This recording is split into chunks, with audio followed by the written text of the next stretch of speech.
হযরত ইসরাফিল আলাইহিস সালামের কাজ কি, মানে তিনি কোন কাজটি করবেন? আসসালামু আলাইকুম দর্শক, আজকে আমরা লেকপাড়ে একজন ভাইয়াকে পেয়েছি। সম্ভবত তিনি কিছুটা অসুস্থ, তারপরেও তাকে 3টি প্রশ্ন করব। সঠিক 2টির অ্যান্সার দিতে পারলে তার জন্য একটি পুরস্কারের ব্যবস্থা আছে। ভাই, আপনার নাম কি? আমার নাম ফাহিম। আপনাকে 3টি প্রশ্ন করব, 2টির অ্যান্সার দিতে পারলে একটি পুরস্কার আছে। আপনি কি প্রস্তুত? জি বলেন।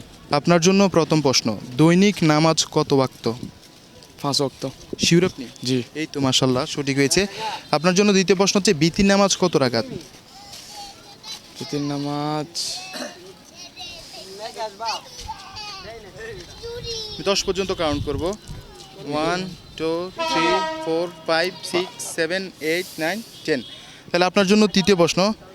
তৃতীয় প্রশ্নটা হচ্ছে, হযরত ইসরাফিল আলাইহিস সালামের কাজ কি, মানে তিনি কোন কাজটি করবেন? তিনি